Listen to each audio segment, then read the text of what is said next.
안녕하세요, 마이너입니다. 우리가 보내는 하루의 대부분의 시간은 습관화된 행동들로 이루어져 있습니다. 아침에 눈을 뜨면 침구를 정리하고요, 출퇴근 시간에 휴대폰을 보고요, 퇴근하고 집에 와서 휴식 시간에 거의 같은 일들로 채웁니다. 오늘 하루 돌이켜 생각해보세요. 오늘 했던 행동들, 대체적으로 정해진 시간대에 비슷한 일들로 채우고 있다는 사실에 놀라실 겁니다. 사소한 일이든 중요한 일이든 습관화된 행동들이 대부분을 차지하고 있는데, 이 중 좋은 습관은 유지하고 나쁜 습관을 바꾸면 결국 인생이 바뀌게 되죠. 그래서 습관은 인생에서 복리로 작용한다고 합니다. 하루 30분 운동 같은 좋은 습관으로 채운다면 건강한 몸이라는 보상이 따라올 것이고, 하루 한 병 음주라는 나쁜 습관으로 채운다면 명을재촉하겠죠. 그래서 오늘은 습관을 만드는 데 도움을 줄 책 3권을 소개해 드리려고 합니다. 개인의 루틴을 바꾸는 작은 범위부터 주변 환경을 설계하고, 그리고 나아가 사회적 강화에 대한 큰 범위까지 습관 만드는 방법을 다루었으니 꼭 끝까지 들어보시길 바랍니다. 그럼 시작합니다.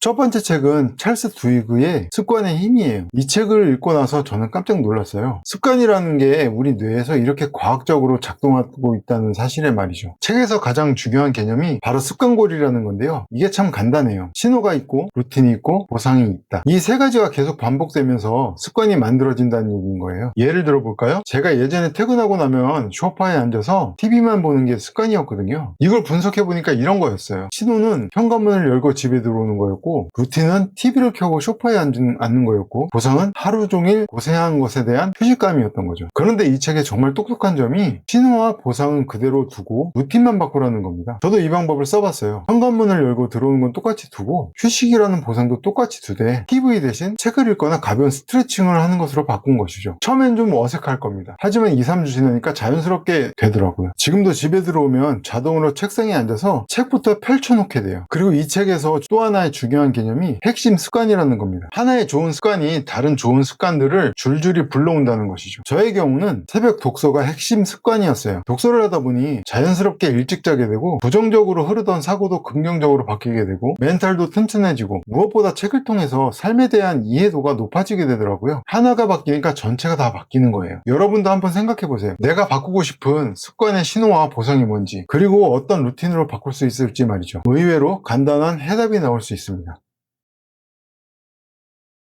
두 번째 소개해드릴 책은 넛지입니다. 너무 유명한 책이죠. 이 책은 정말 재미있습니다. 왜냐하면 우리가 얼마나 비합리적인 존재인지 솔직하게 인정하고 시작하거든요. 넛지라는 게 뭐냐면 누군가를 팔꿈치로 쿡 찌르듯이 은근히 좋은 방향으로 유도하는 거예요. 강요하는 것이 아니라 자연스럽게 좋은 선택을 하게 만드는 거죠. 제가 이 개념을 처음 실감한 건 독서 습관을 만들 때였어요. 그때는 책을 잠시 놓고 있을 때였거든요. 다시 읽으려고 하니 너무 안 읽히는 거예요. 습관까지 만들려고 하니 애를 너무 먹었거든요. 그런데 제가 아침형 인간이라 그 시간에 맞춰서 눈을 뜨면 바로 책을 집어드는 방법으로 습관을 만들었어요. 그랬더니 믿을 수 없을 정도로 빠른 시간에 습관을 만드는데 성공했습니다. 이게 바로 넛지의 힘이에요. 억지로 책을 읽어야 해 자신을 그렇게 다그치지 않아도 내 생체 리듬에 맞는 환경을 조금만 만들어주면 자연스럽게 좋은 선택을 하게 되는 거죠. 책에서는 이런 걸 기본값이라고 합니다. 사람들이 별다른 노력을 하지 않아도 좋은 선택이 기본이 되도록 만드는 거죠. 여러분들도 한번 시도해보세요. 운동을 하고 싶으면 운동복을 침대 머리맡에 미리 놓아두시고요. 책을 읽고 싶으면 스마트폰 대신 책을 가까이 두세요. 이런 작은 변화가 생각보다 큰 효과를 냅니다. 의지력에만 의존하지 마시고 내가 좋은 선택을 할 수밖에 없는 환경을 만드는 게 훨씬 현명한 방법이에요.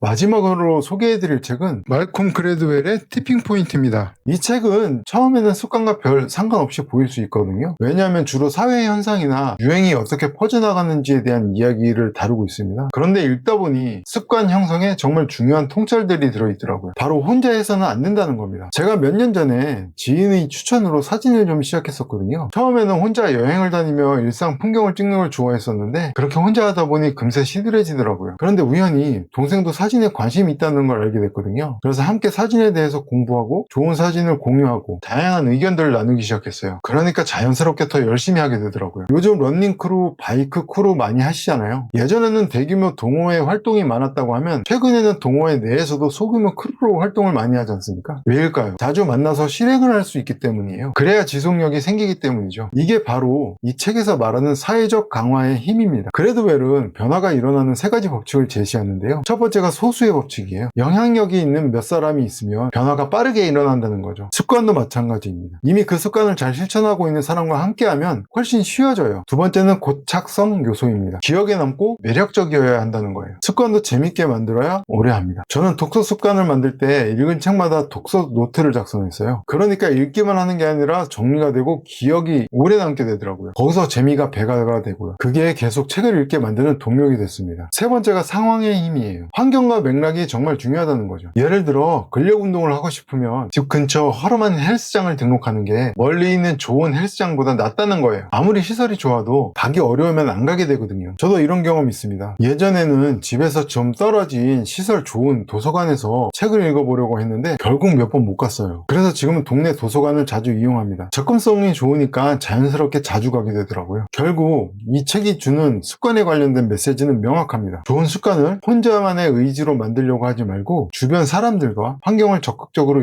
활용하라는 겁니다. 오늘은 세 권의 책을 통해서 습관 형성의 비밀을 알아봤는데요. 습관의 힘에서는 신호, 루틴, 보상의 고리를 이해하고 루틴을 바꾸는 방법을, 넛지에서는 환경을 설계해서 좋은 선택을 쉽게 만드는 방법을, 티핑포인트에서는 혼자가 아닌 함께하는 습관의 중요성을 알아봤어요. 결국 이 세 가지를 종합해보면 결국 이런 겁니다. 습관은 의지력만으로는 안 되고 과학적인 방법과 환경 설계 그리고 사회적 강화가 필요하다는 거죠. 저의 경우도 이런 원리들을 알고 나니 습관을 만드는 게 훨씬 쉬워졌어요. 여러분도 원하는 목표가 있다면 꼭 습관으로 만들어 보세요. 작은 것부터 시작하시고 루틴을 정하고 환경을 바꾸고 같이 할 사람을 찾아보세요. 분명히 달라질 겁니다. 오늘 영상이 도움이 되셨다면 좋아요, 구독 부탁드리고요. 그리고 댓글로 여러분들이 만들고 싶은 습관이나 이미 성공한 습관이 있다면 같이 공유해 주세요. 서로 응원하면서 같이 성장해 가면 좋겠습니다. 다음에는 시대상을 배경으로 한 감동적인 소설 3가지로 찾아뵐게요. 기분 좋은 하루 보내시고요. 좋은 습관으로 채우시길 바랍니다. 시청해 주셔서 감사합니다.